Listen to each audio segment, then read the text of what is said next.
Hey guys, my name is Jaden. I'll be showing you how to do this noise putty to make fart noises with it.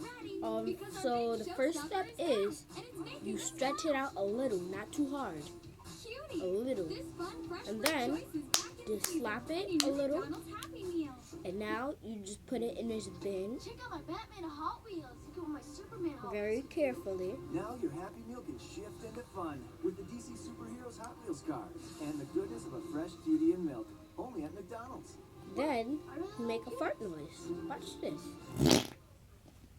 And that's how you make the fart noise. Now, I'm going to show you how to do it with your thumb. So you do it the same way, but you have to put your thumb through it.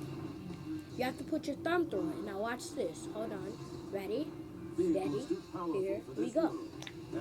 Well, it doesn't make a big fart noise when you put your thumb through it, but when you put your hand through it, like your 4 fingers, except your thumb, it works.